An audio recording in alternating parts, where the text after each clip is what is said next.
If you like the sweet science, get ready to talk boxing on the Gloved Fist podcast with top boxing writers Frank Latirzo and Jack Hirsch. Frank, a former amateur boxer out of Philadelphia, writes for NY Fights and can be seen on the Boxing Channel. Jack, an amateur boxer who competed in the New York Golden Gloves, was a 6-term president of the Boxing Writers Association. And now, here's Frank Latirzo and Jack Hirsch. And we're back. Welcome to Gloved Fist.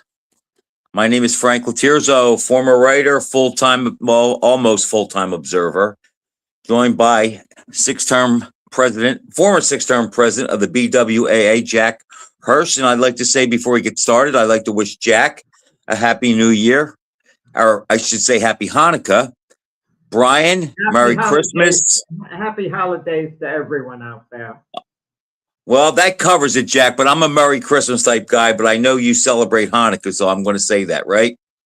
You celebrate Hanukkah, right? Well, let's get into the boxing part of it, Frank. The football, as you'd like to, say it. I mean, we got to hit the ground running with this show. All right, first of all, football, I'm going to take a bow. The Dolphins are who I said they were. Their quarterback, they missed never start to again. And I still like the Eagles to come out of the NFC. Okay, yeah, that's a viable opinion. They played well the last couple of weeks. Okay. Go ahead, Jack. Talk about that big fight that there was Friday night. Yeah, I mean, what else are we going to lead off with? Jake Paul and Anthony Joshua. And I basically told you it was going to go a few rounds. I mean, it legitimately went a few rounds. But you didn't tell me that Jake Paul was going to run like Carl Lewis. Oh, no, we knew he was going to move. How else was he going to fight him, Frank? Is that moving, Jack, or was that running? How else was he going to fight him? Okay? He was going to move around the ring the whole time. Which proved that the fight was a fugazi. No, it gave him his only chance. Whenever you have a massive underdog against a prohibitive favorite, there's always a tiny crack in the door to give the underdog a chance, as tiny as it is. Call it like his lottery chance or whatever you want to say. For Jake Paul to pull off the upset of upsets, he was going to have to move away from Joshua and catch him with a big right hand at some point, surprise him. Have Joshua get a little careless, lull him in kind of. And we've seen Joshua get hurt before. It wasn't by real fighters, Jack. But Jake Paul is a real fighter at this point. Not a real fighter at that level. Not a real fighter at that level. Not a real fight at that level. But Jake Paul, if you want to compare him to a regular professional level, he's a competent, not world class, not rated, but a competent cruiserweight, okay? And you know what this fight kind of reminded me of going in, and maybe I didn't say it to you, a fight that you're very familiar with, Joe Frazier and Terry Daniels. Daniels wouldn't have a chance against, a peak Joe Frazier. It would be a mismatch. Frazier would knock him out in one round probably. And that's what this kind of reminded me of going in. Terry Daniels was at least ranked 10th, and he had 20-some fights going in, and I think he only had one loss. He was a much more competent fighter. Jack, come on. That thing was a joke. It was a ripoff. No, we didn't have to pay for it. Wait a second. It was a ripoff, and the fact that we have to make an excuse, well, he's not good enough, so he has to run. Well, how's that a fight? They gave him a football field, a 22-foot ring. It was a joke, and it's a disgrace, and it makes boxing look bad. And friends of mine who aren't even big boxing fans are texting me the next day because I didn't even know the result, and they're saying, Frank, it's not a good look for boxing. It's a circus. Not a good look for boxing. Think of everything that goes on with boxing. Boxing's a farce as it is. All the legitimate world champions get stripped of their titles. That's worse than this fight. You don't think it's worse a sanctioning body forcing a champion to fight a mandatory against a guy who's clearly not deserving? You think that's you think that Jake Paul, Jack, Anthony Joshua I'm not fight is saying it's a worse high than bar. that? I'm just saying that they all but told us that that's it. We knew going in. It's a joke, okay? We knew Caveman Lee couldn't last at Marvin Hagler, but Caveman Lee was at least a real fighter, just on different levels. But they're both fighters. Jake They weren't Paul fighting for should not be titles. fighting a former gold medalist and Olympic heavyweight champion, even though he shot and he could never be a factor again, and he showed But that he that's can't cut it. off the ring. That's Jack, it. And but at the end of the day, in a way, Paul showed he belonged. In a way, okay, it's easy to say, but he lasted into the 6th round. I mean, think of it. Let me throw this at you. Could you imagine Canelo Alvarez wanted to take a monster challenge and take on Anthony Joshua? I'm not sure he lasts as long as Jake Paul does. He would fight differently. He would take it to Joshua, I'm sure. But maybe he would move away, and try to buy time. Give Jake Paul credit. He lasted into the 6th round. You might say he ran like a bandit, but he had to keep away from Joshua, and Joshua was trying to cut the ring off, wasn't doing it particularly effective. He no, you think? He frustrated Joshua at times, made a miss. Joshua wasn't sharp.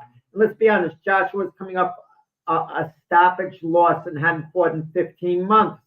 So it wasn't the best of Anthony Joshua, but Joshua was in shape. He was Jack, really good shape. what other than Jake Paul and Anthony Joshua both making about $90 million, what good came from that fight? I can't find it at all. We're talking about it. It's entertainment. The idea that we're talking about it. And that's what people are doing on sports shows. They're talking about it. It's newsworthy. I mean, Jack, if the Ben Franklin bridge crashes tonight, we're going to talk about that too. What good is it? You talk about these sanctioning bodies, and I agree, and we get some bad fights. But the point is, this was a unforced error. Jake Paul is a joke. He's a decent boxer, but what he's doing, he's just making a mockery of the sport. And I don't see, other than he gets people talking about boxing somewhat, but do we need that kind of talk? I don't see anything to it at all. And I understand he got his jaw broken so bad that he may not be able to box again. I don't know if that's true or not, but I have seen that. I don't wish that on him, but he didn't belong with that guy. It's entertainment. Lighten up. Jake Paul can fight again, and I'll tell you, and do big numbers. All he has to do is sign to fight Ryan Garcia. And now the excuse is losing to Joshua, and it's partly legitimate, partly, even though Joshua beat him on skill more than anything, but size did play a big role. They're claiming Jake Paul's side. The reason he got beaten was because of size. He fought a much bigger guy. So Jake Paul's going to announce, I'm not going to fight a heavyweight again. I took a chance. I dared be great. I went into the 6th round. He's going to look at a little guy like Ryan Garcia. And because of the personalities, that's going to do really good business. Jack, you have many more words to say on this. I think it's boring. I think it's sad that we're talking about it, and I have no use for Jake Paul, and the fact that Anthony Joshua looked as inept as he did, he'll lose to Fury, like Joe Bergman said. He'll lose to Fury. Fury could roll out of bed and beat Joshua. Joshua, I can't believe how wrong I was on him, because after he beat Vladimir Klitschko, I actually thought he had a chance to be a fighter that we might remember for a little bit and be a poor man's Lennox Lewis. And he's nowhere near the case. Yeah, I would think that Fury would beat Joshua. That would be my initial pick. But keep this in mind, Fury's a big man. He carries a lot of weight, and there's a lot of inactivity, and he's in his late 30s. I mean, and Joshua is the bigger puncher between the two. Joshua could still hit. He won't land him, Jack. Fury will just tie him up and push him off and move. And on the couple rounds he could move. I have no time for Anthony Joshua either. But Deontay Wilder was able to break through against Fury. So you can't discount Joshua's Jack, how many years ago was that? That was Wilder of 2018. But this is an older Fury.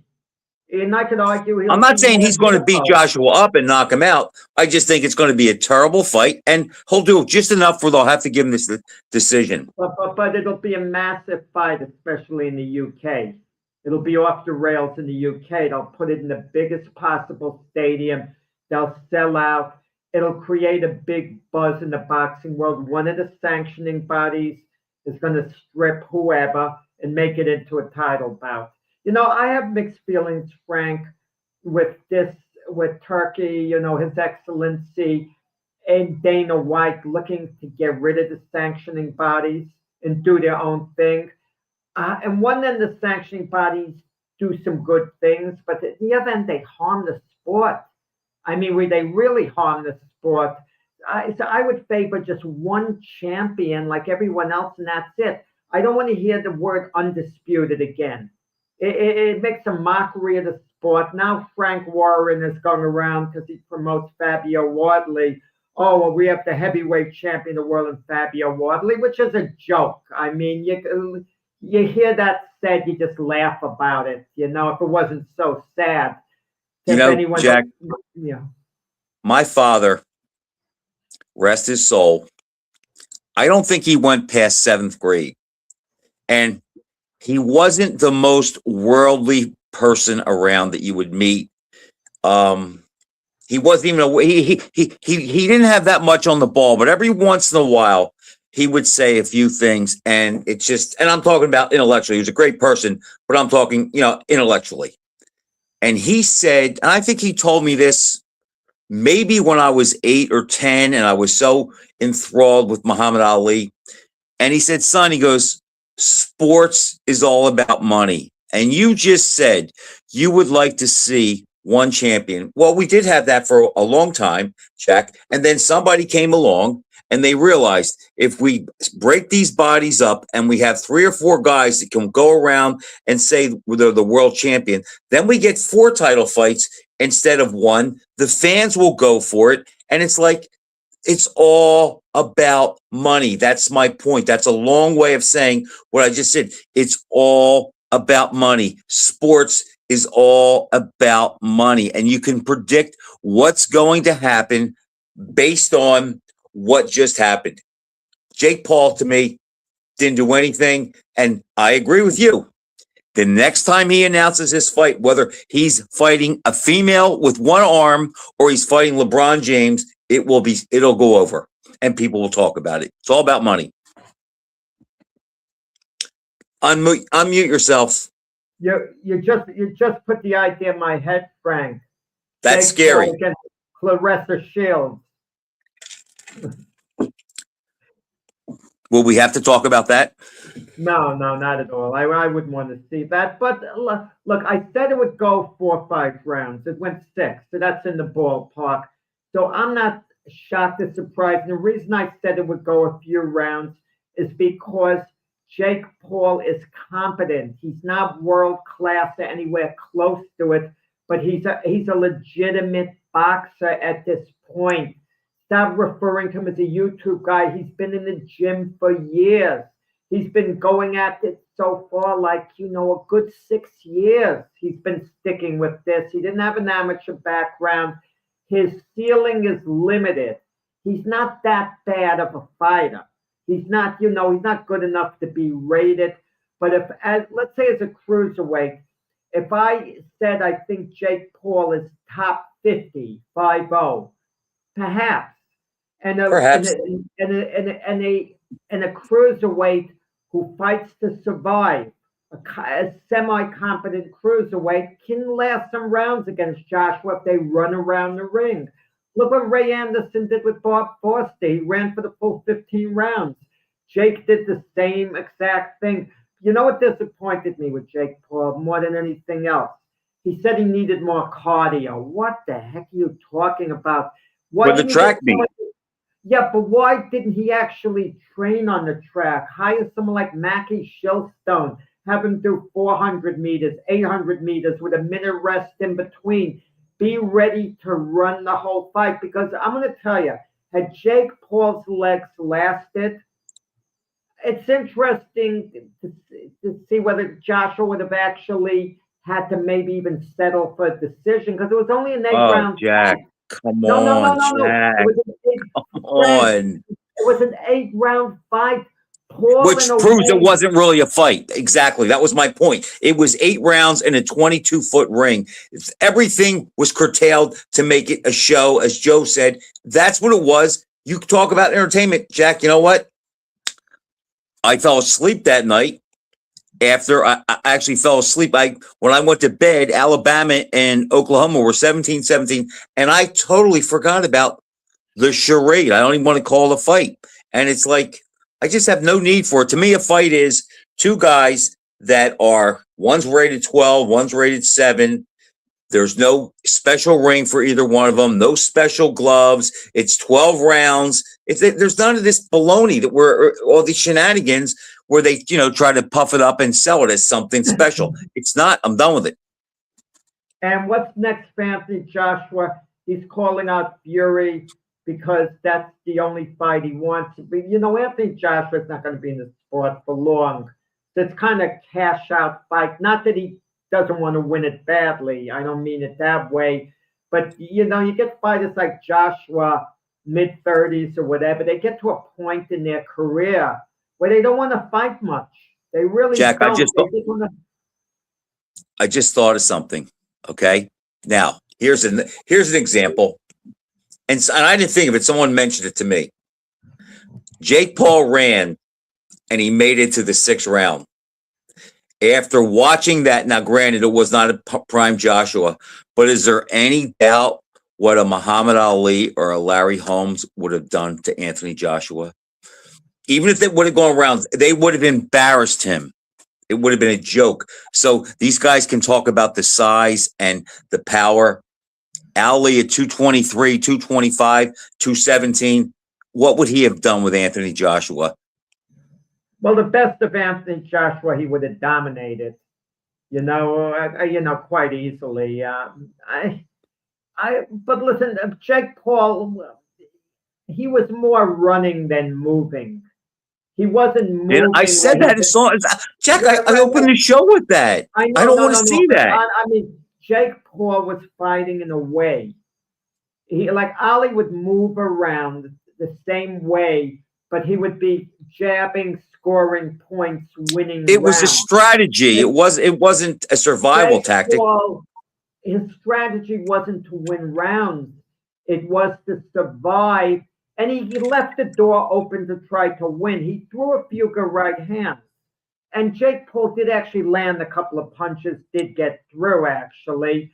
But his only hope was to come over the top with the right. And he hits fairly hard with the right, the littler guys, though. And figuring maybe Joshua doesn't take that good of a punch. Maybe I could hurt him if I hit him squarely. That was the whole strategy. It was a very smart strategy by Jake Paul, but it turned people off. And he kept falling to the canvas because he felt Joshua's strength, talent, and everything. But as the fight was going on, it wasn't boding well for Joshua because it was going rounds. With every round, he wasn't looking good. But when all is said and done, if I had to give Joshua a grade, I'd give him a B. He got I couldn't grade him on that, Jack. All I can tell you is this. I'll give him a 12A plus for the fact that he made $90 million and he didn't even break a sweat or breathe heavy. Yeah, I mean, he couldn't turn down that type of payday, but yeah. But if Josh... All right, enough, Jack. Let's talk about a real fighter. Terrence Bud Crawford, out of nowhere, last Tuesday, went on his social media and he basically wrote, "I have nothing to prove. Legacy lasts forever. I have enough money. I'm never fighting again." Before we get into anything about how good is he, how good was he, where's he ranked, were you surprised by that? And do you think it's a ploy, as some people do, to get more money down the road?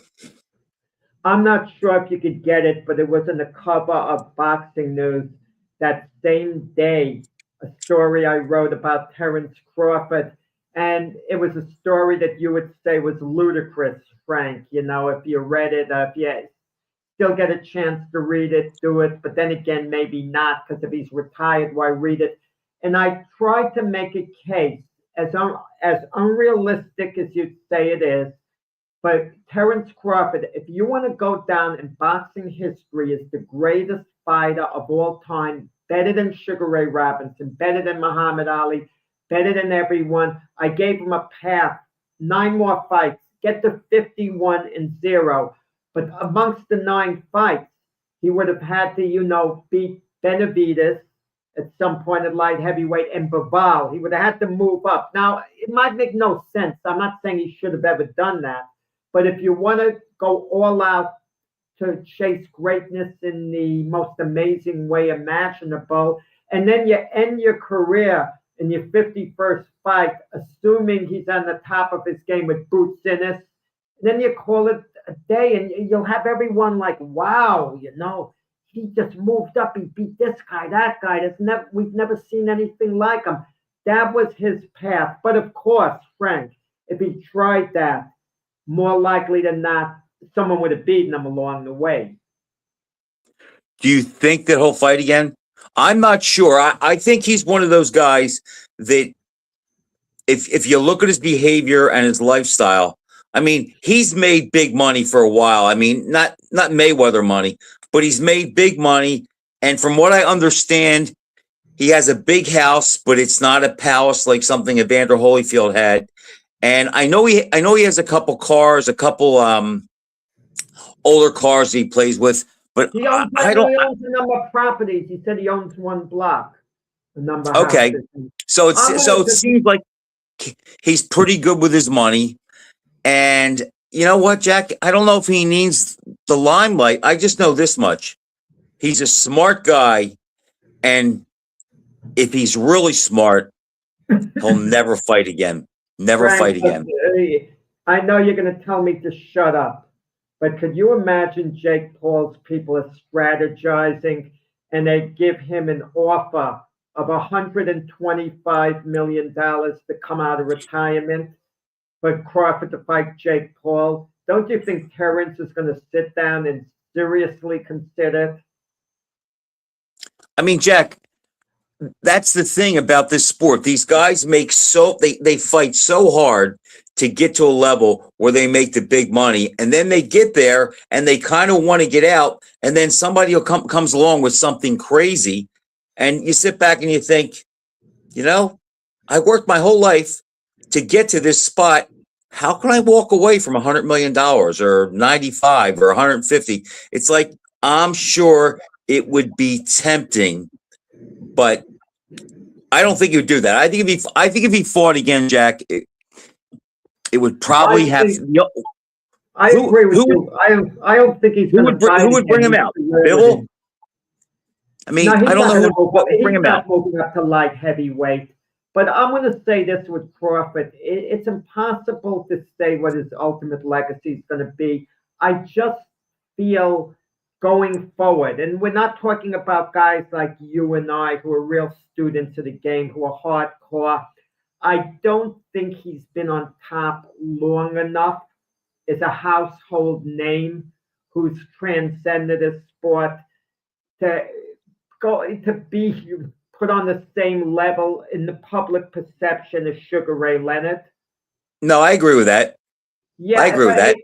And now even Oscar De La Hoya is trying to make an argument. A little of it is fair. Some of it isn't fair. He's saying, well, Crawford only beat 2 top guys. It's been more than that. But he points to Errol Spence, and the perception is that Spence was damaged goods. But going into the fight, it was like a pick'em fight practically. So I don't want to hear it. And Canelo Alvarez, too. He beat Canelo. He beat him with some room to spare. But the perception is going to be that maybe he caught Canelo a little at the end of the line. That's not my perception, but that's going to be, I think, the perception of a lot of people.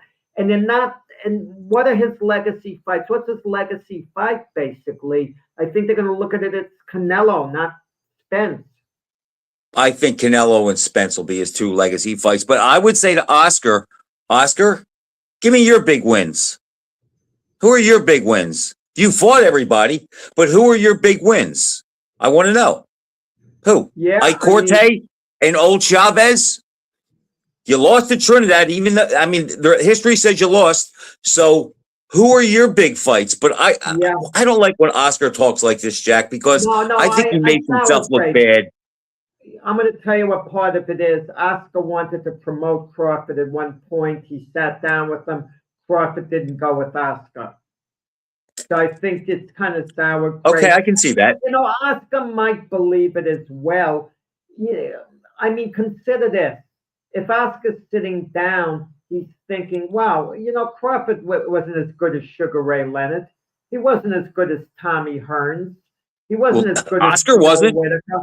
Oscar wasn't. No, you know, but Oscar's talked objectively about himself, it seems, as well. You know, he doesn't elevate himself ahead of these guys for the most part. I think Oscar, I'm sorry, Jack. I think that Crawford, if he would have fought Oscar, if they met at their best, I think he would have tortured Oscar. I think it would have looked like the Spence fight, maybe even a little bit more one-sided. And Crawford, he would have hurt Manny Pacquiao if they fought. Yeah, I mean, I would have picked Crawford to beat both of them. But listen, Manny Pacquiao's intriguing. Would we pick him to beat any of the all-time greats of our generation? We wouldn't pick him to beat Sugar Ray Leonard. We wouldn't pick him to beat Tommy Hearns. I mean, and I'll tell you what would be a difficult fight. Will we pick him to beat Wilfred Benitez? That would be a tough one too. Benitez at his best probably shuts him down. We would pick him, I guess, to get by guys like Carlos Palomino. You know, maybe on, you know, accumulation of punches. And Carlos had a good chin. I don't know if he hit hard enough though to really get rid of Pacquiao, but it's a competitive fight. It might be like the Cotto fight. And Pepino Cuevas for the year and a half where he was devastating may have knocked Manny out. Well, he hit hard enough to knock him out. Yeah. But Jack, undefeated, look, and we disagree on this, but when you are undefeated, especially in this new generation, this younger age, it carries a lot of weight. And again, if Rocky Marciano doesn't get the decision over La Starza, we don't talk about him the same way. If Mayweather doesn't get the decision over Castillo the first fight, his career is completely different. It's like, you know, Max Kellerman made a great point. The only thing is, I'll add to it. He said, there's never been a Crawford fight in 42 fights that you watched that you never doubted he was going to win. The only thing I would change that, and I would say, is there's never been a Crawford fight where after the fourth or fifth round, you knew he had to wait that long, but then you knew he wasn't going to win. Because, as you said, he takes it easy early. I was in Las Vegas for the Sean Porter fight, and I only had Crawford up 5 rounds to 4. That's how I had it. And I kept waiting for separation for Crawford to make a move. But you can imagine what I'm thinking. 9 rounds. We only have 3 rounds left to go. And Jack, what happened when the corner told him it was close?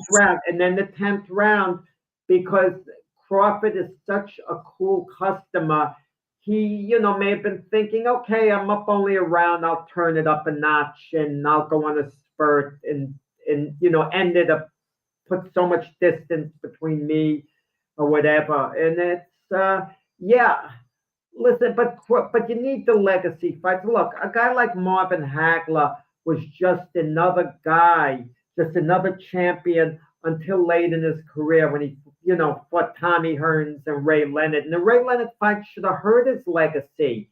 And it worked in reverse. It helped his legacy. You think so, Jack? I don't think so. I do. I absolutely do. No, I think Leonard made him look ordinary. No. Maybe in your eyes, I'm talking about the public here.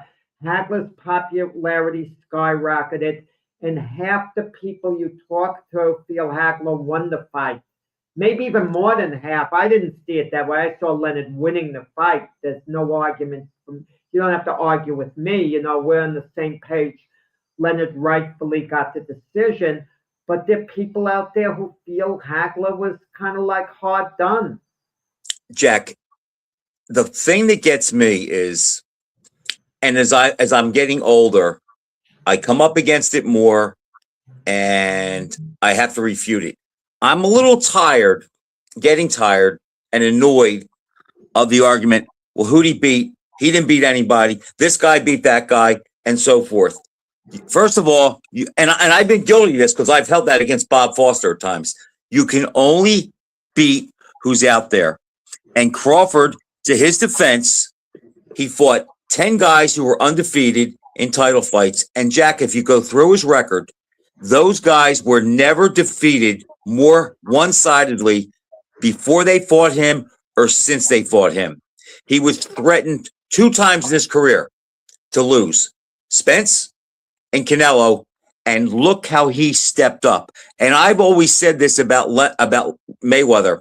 As much as I don't like things about him, I think that we may not have seen the best Mayweather, Jack, because he never tested himself.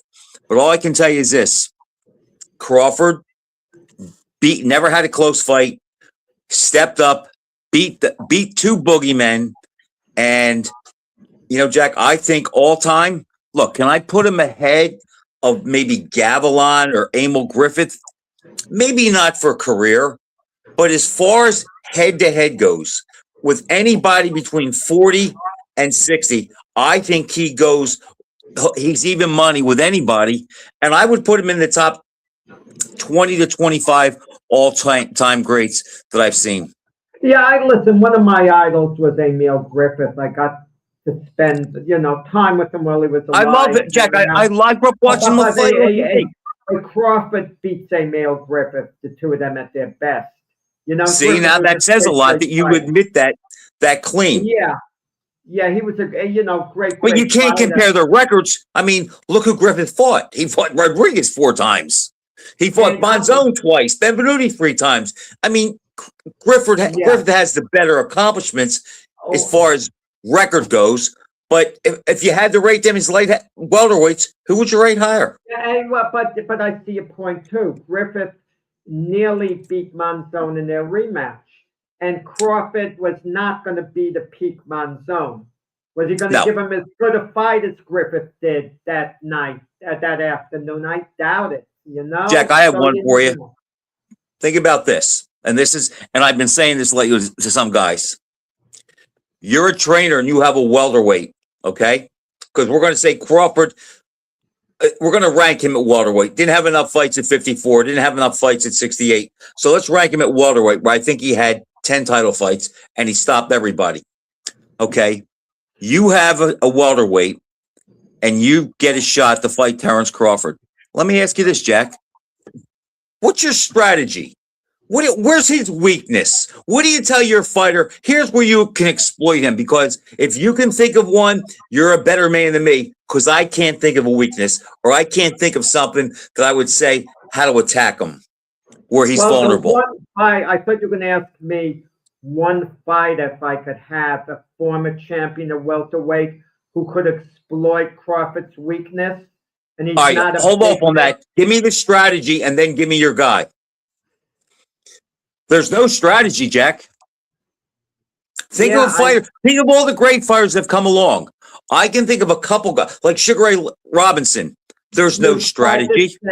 You tried to set a slow early pace, a very slow early pace, because Crawford is very methodical and he is usually willing to allow the opponent into a slow early pace, like Kell Brook. Kell Brook, I think, maybe won the first 3 rounds against Crawford, and then Crawford knocks him out. But the point is, if you could get off to a lead and just basically hold on the best you can, But he's not going to let you do that, Jack. He's not going to let you do that. I'll tell you a fighter who would have given Crawford a ton of problems at welterweight, and no one mentions his name anymore. Wait a second. Wait. Okay. Rodriguez. I was going to, he wasn't my first guess, but you know something? Rodriguez had this style. That's a good call. He had the jab, the feet, the darting in and out. It would have been a little bit hard for Crawford to get a read on him. I agree with that. That's a good one. And I'll give you another one. Yeah, I think I know. Now, what you're I've said this. I believe that Crawford would have defeated every fighter that Sugar Ray Leonard defeated on the night they fought them. Like, I think Crawford that fought Canelo would decision the Hagler that Leonard decisioned. But I'll give you the one guy I don't know who I'd pick. I'm not sure if Crawford beats Duran of Montreal, because that could be the style where Duran has a cast iron chin. He's like a brick. You can't hurt him. He doesn't get tired, and he might overwhelm Crawford with some pressure that if he doesn't get tired down the stretch, maybe he pulls out a decision. But I think that would be a tough fight. That Duran, not Duran every night, that Duran and Louis Rodriguez, that, you think about that, they're almost built the same. You can exploit weaknesses in an opponent. I agree with you on Duran. That Duran on Montreal, I actually, for one given night, I would pick that Duran to beat Crawford, because Duran would have come out in a fury. He would have forced Crawford to get out of his comfort zone. And unless Crawford would have knocked that Duran out early, really hurt him. And it's hard. I can't picture him doing that. I mean, Leonard didn't do it. So that would be a hard fight for Crawford. Yes. But Jack, he's one of the best fighters of my lifetime. A great welterweight who he would beat would have been Jose Napoles, because Napoles had some problems of movers. So Crawford would have made the adjustment. He would have. I think Crawford would have stopped him later on. Well, Napoles cut. So maybe in the later rounds. Yeah, maybe in the later rounds. But, Napoles would have been very dangerous for a round. I think Hearns gives Crawford trouble early, but I think it would be like the Leonard fight. I think Crawford would have to get him going, and then once he gets inside and hurts him, then it becomes his fight. But I can see him having his hands full for a lot of rounds. Let me tell you why I said Mayweather, and I'm going to say Crawford as well, would have given Hearns an awful lot of trouble. And I know you've gone on record as claiming it's a virtual mismatch. Mayweather would have no shot against Hearns. Just go to the tape of Benitez. And watch Benitez. Benitez and Mayweather and Crawford could fight in the same exact style as Benitez, moving in and out, so on. And Benitez gave Hearns fits. Hearns won a clear decision. It wasn't lopsided. So don't be so sure, Hearns dominates. But Hearns is that. Listen, the Hearns that stopped Pepino Cuevas, you put him in against Crawford. Crawford would have to be very careful for like 6-7 rounds, because I agree. I was at that fight, Jack. Hearns was a monster. Oh, there you go. So let's say you at the Hearns Cuevas fight, because I went to see Tex Cobb fight Shavers, and it was the semi windup. Cool. Because it's in Detroit. That's what threw me off. Right. A second. Okay. So you mean to tell me Hearns was a monster that night, right? Like you said. If he fought the best of Terence Crawford, and Crawford wasn't ultra careful for 6 rounds or so, could you envision Hearns maybe taking Crawford out early? I mean, Jack, Hearns was one of those guys. I think he's one of the top 5 pound-for-pound punchers ever. So if he catches him right, I think that's a chance. But if you're telling me if you're going to get Hearns from Cuevas and give me Crawford from Spence, I think that Crawford is going to make Hearns miss and clip him and counter him. And I think he could shake him enough where Hearns would go on his bicycle, and then Crawford would walk him down like Leonard did. Okay, perhaps. But I mean, it's a 6-5 fight, Jack. But think about Crawford Hearns. But think about that. And I said this to some other guys too. Jack, you may know this, but you don't know me long enough to know this. I marveled at Sugar Ray Leonard when I watched his career, especially Leonard from, say, mid-78 through Bruce Finch. I marveled at him. If somebody would have said to me, there's going to be a guy that's going to come along in 40 years, 45 years, and he's going to be so good that you're actually not going to be sure who would win if they fought, I would have said, you're crazy. You're crazy. But for me, that day has come. I think Crawford's that good. And if they fought, I think one thing Crawford would have on him, Jack, I actually think Crawford is the physically stronger guy. And I think that would make a difference in the infighting.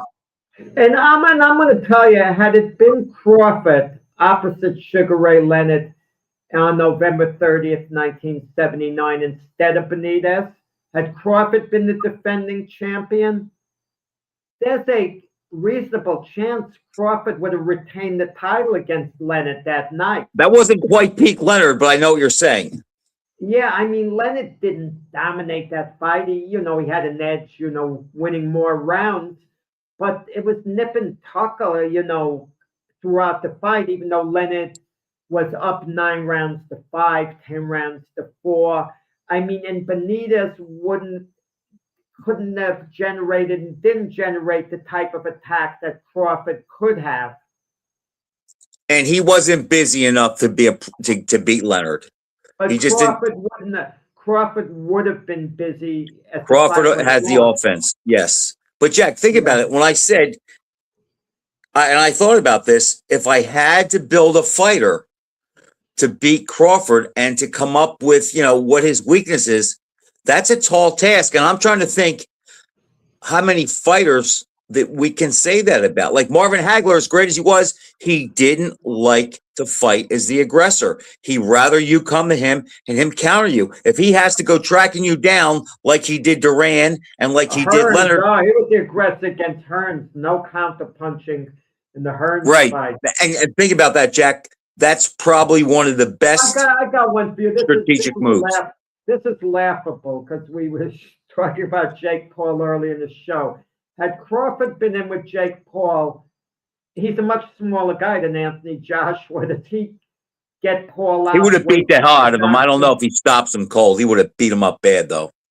No, well, yeah. I mean, he would have gotten, if he hit him enough, he would have disposed of Paul. I don't care weight-wise. He hit enough. Would he have gotten Paul out of there sooner than Joshua? No. Could Paul have gotten away with running?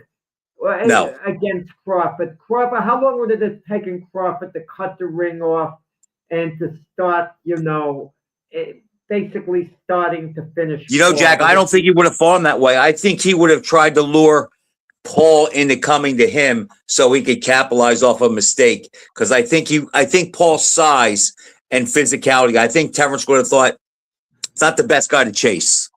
Oh, let me tell you, before the Paul Joshua fight, I'm doing a story on Teofimo Lopez, and I spoke to him. Coincidentally, he was, about to leave to catch, because he's in Miami, to catch the Joshua Paul show. But he talked to me, and Teo is, he's calm to the point you wonder, like, what the heck? He's not the same arrogant guy from the Lomachenko fight. If I wouldn't know any better, he sounds overconfident, but he can't be overconfident in this fight. But he told me something that was really interesting. He used to spar with Shakur Stevenson, and he said, I know Shakur thinks, he was outboxing me, this and that, but I could tell I was getting to him little by little by little. Because as the rounds were going along and we were sparring, I was starting to hit him more and more. And I could sense a tide turning, he was telling me. But then he said, look, it was 9 years ago, so I don't want to make such a big thing out of it.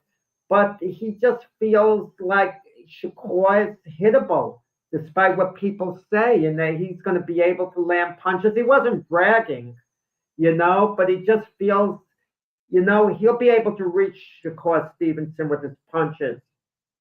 Jack, Teofimo has to assert himself physically. And the one thing I say about Stevenson that something gets overlooked is, punching power and physical strength are not the same thing. And some guys, take Ali. Ali was not a one-punch knockout guy, but he was very strong physically, where when you hit him, you couldn't move him or you hurt your hand, okay? I think Stevenson, even though he's not a big puncher, I do think he's a strong guy physically, in clinches, when he wants to tie you up. I think he's a little stronger than Steven should know this better than me because he's been in the ring with him. But I think Shakur is a little stronger than he gets credit for, and I think that enables him to box guys. So that, to me, that'll be interesting to see if Teofimo can break him down with that and somehow force him to fight from his weakness. You know, you mentioned something, and this isn't about Ali per se, but the remark, you know, it can't go over my head, and most people agree with you on this. Ali could hit hard with one punch, take guys out. Sonny Liston, one punch he stopped him. Oscar Bonavina, one punch he stopped him. Ron Lyle, one punch turned the whole fight Turn the fight, around. right. Joe Frazier, he did buzz him pretty badly with one punch in the second fight. He caught him with that shot. He caught him right. He wasn't going to stop Joe, but he buzzed Joe pretty bad, you know, for a moment. Jack, I told you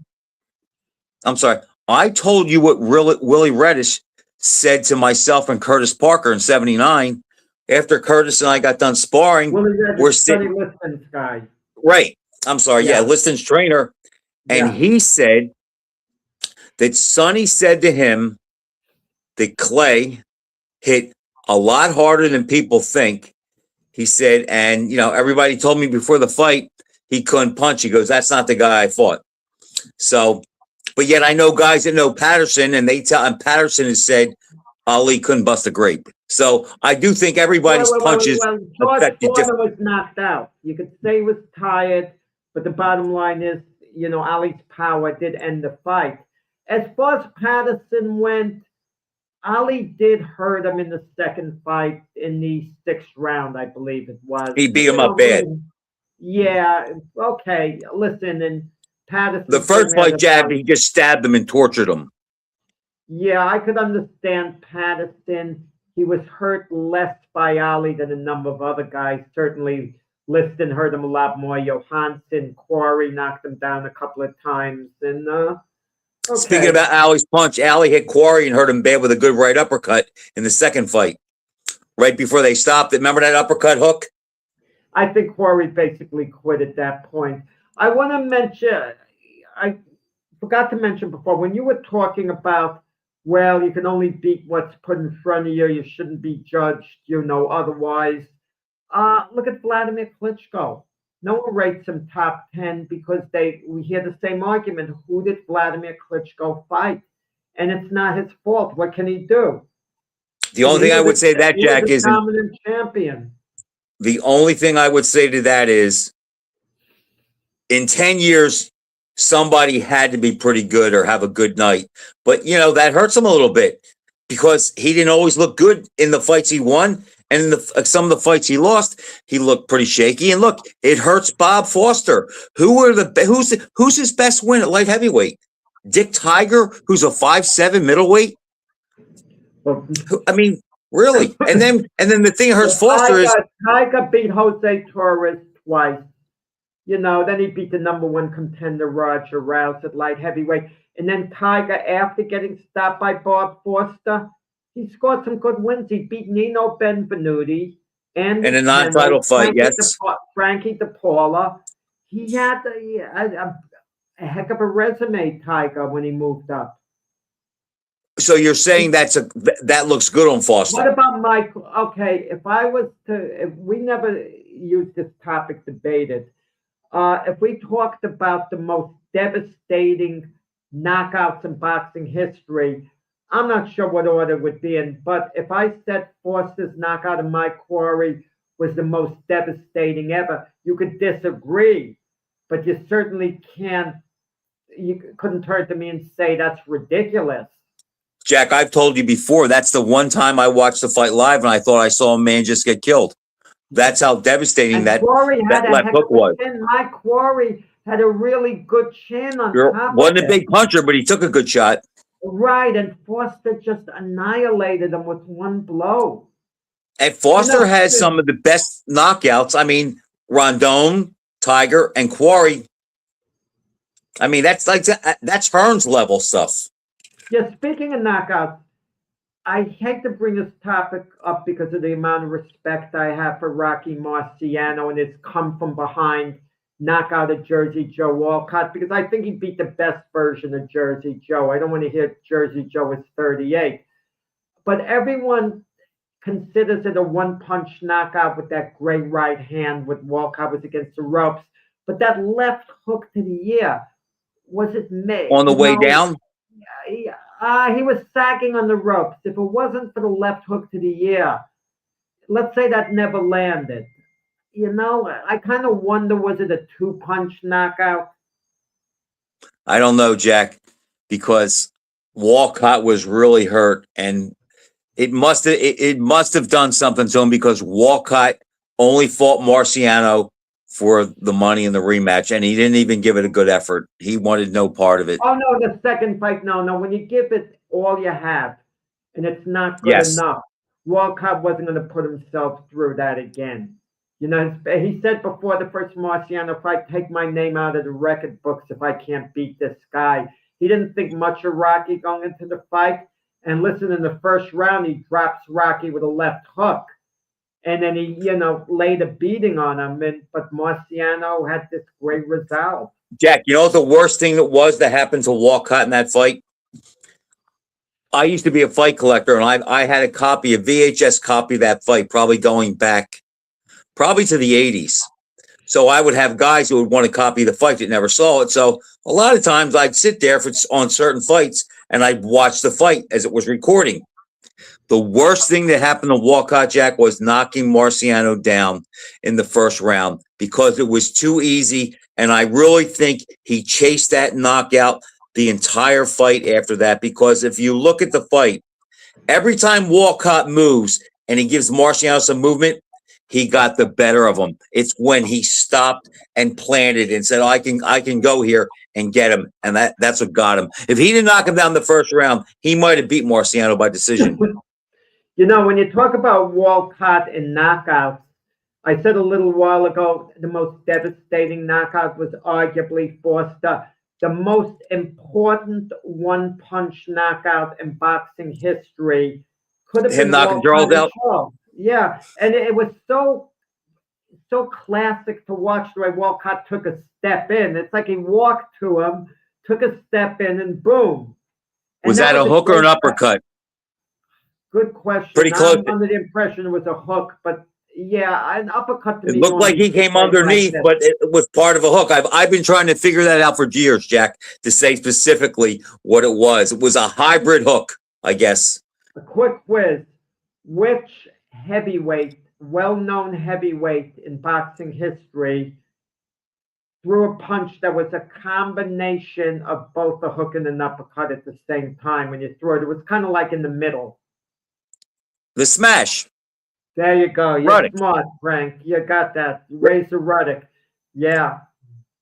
He had some pretty knockouts. He caught Tyson with a couple of those, but he just never could follow it up. I was at the Michael Dokes fight at the Garden, April 4th. Oh, that was a bad knockout. Oh, man. And I thought Dokes could have been very seriously hurt the way he went out, in that. And didn't he do that to Bone Crusher Smith, too? Yeah. And then in the Tyson fight, like you said, he landed some good punches. Tyson's never given credit for the Ruddock win. Tyson has a chin. You can't get him with one shot. He has a chin. No doubt. He has a chin, but you have no doubt, Frank, with Terzo, that David Tua would have KO'd Tyson quick. Yeah, because they would have traded punch for punch, and Tua would have hit him with a lot of shots, not just one. But I also think Tua was the bigger puncher. One shot. If you were training Tyson, what would Tyson's path to victory be against Tua? Jack, that's really tough because Tyson's the better boxer with better hands.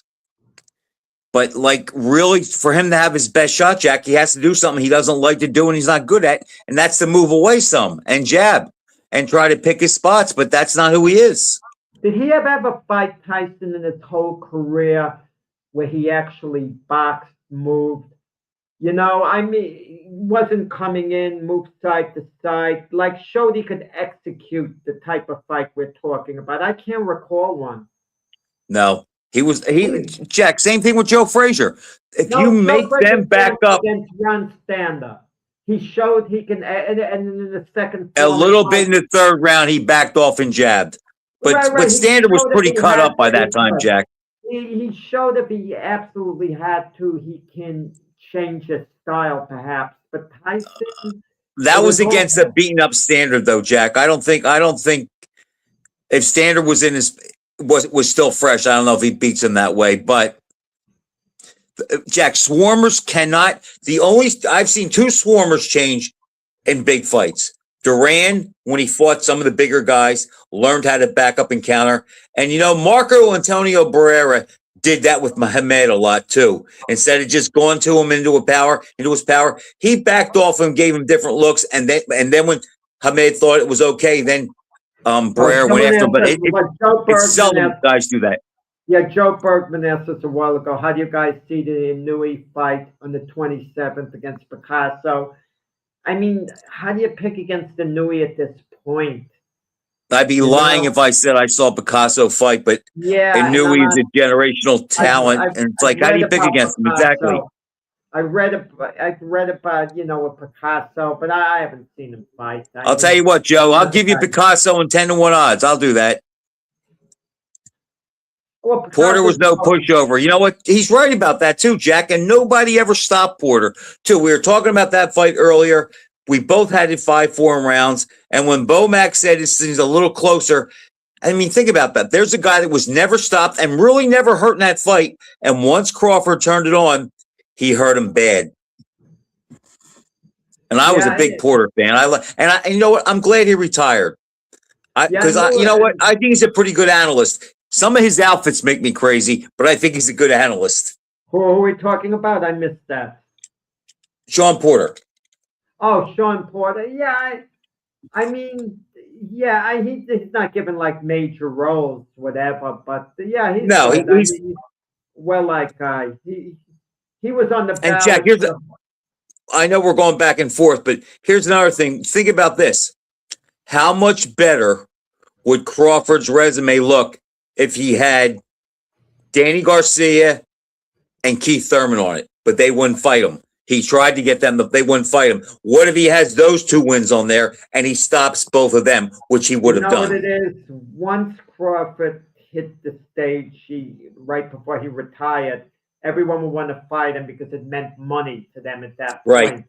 Before, it just wasn't worth the risk for any of them because they knew no probability they'd get beaten. And the money wasn't off the charts. Well, Jack, we're almost out of time. So let me wish you and everybody watching, thank you for watching. Happy Hanukkah. Merry Christmas. To me, Merry Christmas to you. Happy Hanukkah. Happy New Year to everyone out there. Do you have any crazy football picks you want to leave us with? Yeah, I'm sticking with the Tampa Bay Buccaneers. They will beat the Panthers, the Carolina Panthers, in the final game of the season. Will that decide who goes to the playoffs? And then, right, exactly. Unless the Buccaneers lose to the Dolphins, and that's not going to happen. Right. As long as they win that game, it doesn't matter what the Panthers do with Seattle, even though the Panthers up a game. Buccaneers then beat the Panthers, and then they go on a run during the playoffs. And they go to the Super Bowl as NFC champs, where they lose to the AFC title. Who's the best team in the AFC right now? Jacksonville Jaguars. Who's the best team in the NFC? Believe it or not, even though they lost their last game, LA Rams. At this moment. I think that's the one team, the Eagles, they don't want to see, and they don't want to travel there. But I think the Eagles are going to be the third seed, which means the only way they leave Philly is either to go to Chicago or Seattle. They will beat Chicago in a rematch, and I think because they're experienced, they would beat Seattle too. Yeah, I mean, a lot of teams are both, but there are a lot of good teams. The playoffs are going to be fun. I mean, they are. It's been a crazy year. Yeah, even tonight, I mean, we only have a few seconds. Phillip Rivers is playing, for the Colts. Colts desperately need to beat the 49ers tonight. I don't think they're going to. I think they'll find a way to somehow get it done. I don't know why. I know I'm rooting for the old man, Jack. I want to see. I like Philip Rivers. I do. Yeah. I would like to. I would like to see him have success. Yeah, well, we'll see. Okay, Frank, it was a real pleasure. Happy holidays to everyone out there. And we'll wish you happy holidays next week because it'll be Thanks. before New Year's. Thanks for watching, everybody. See you then.